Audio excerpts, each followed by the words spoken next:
What I would do to take away this fear of being loved, allegiance to the pain. Now I messed up, I'm missing you. Yo. So, I posted a video 2 weeks ago, and I said I was going to post a video every week.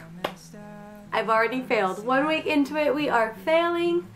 I love it. Today's video is a Star Wars video. I do not watch Star Wars. I've never watched it. But my friend wanted me to make these for her. So I did, and I filmed it, and here we are. They're BB8 cake pops, I think. I had to do these really quickly, so they aren't my best work, but it kind of was just to get the job done, to show you how to do them. You can make them look a lot nicer than I did, but I got the job done, and they were pretty simple. So if you want to know how to make some Star Wars cake pops, keep on watching. So we are just going to start off by crumbling some cake. I just use box cake mix for my cake pops. Honestly, it's so much easier and everybody loves them, so I just make life easier on myself. So just crumble up all of your cake, and then we are going to add frosting into it next. You kind of have to gauge. I normally do about like a scoop to 2 scoops. I think I did 1.5 for this box.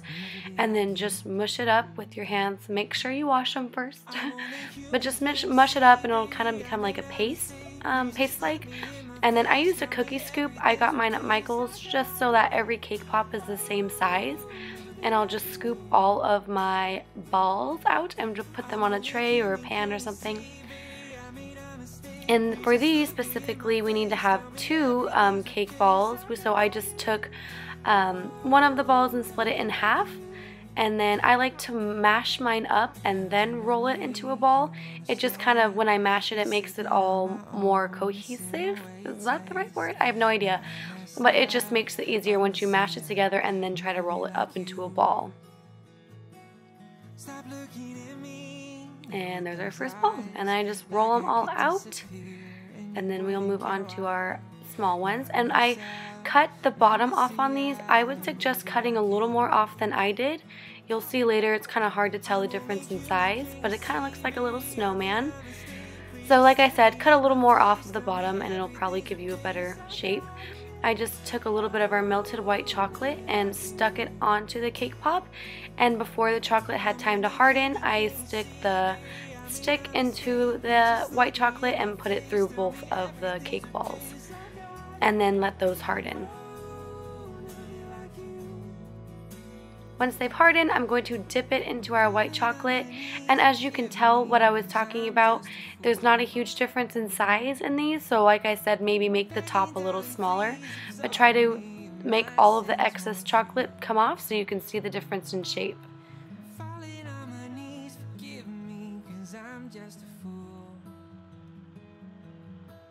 And here I am just going to do it very sloppy job, but I just melted some orange chocolate and I'm going to make a line right around the middle and then one right along the top as well.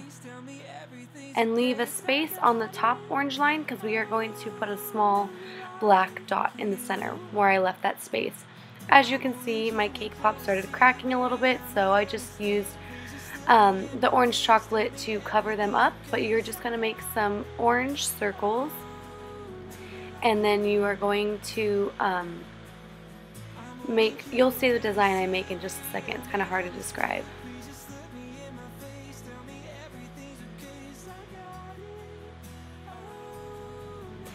So yeah, I make a circle and then I make about 4 lines going into the center, and you'll see what I do next. This is just me showing you how to do it again, and like I said, it was kind of sloppy. I honestly just had to whip these out so I could do better. Next, I melted some gray candy melts, and I'm just doing 1 line underneath the orange bottom line I did, and 1 on the very top around the stick. And then I'm going to make some center lines in between of our orange circles. And I would suggest looking at a picture of either cake pops of the BB8 or just looking at the BB8 for reference, because like I said, I have no idea what these were, so I definitely needed pictures for reference. just pipe on all your chocolate, and then we'll move on to the next step, which we are going to melt black candy melts and make a center black dot in the center, and then a small one to the right of that. I feel like I'm not being very descriptive. It's hard to describe, but hopefully watching it will make it easier. And then I melted a little bit of red candy melts. Sorry, it's not in focus. And you just put a small dot on there. And there you have it. Thank you for watching, and I'll see you in my next video.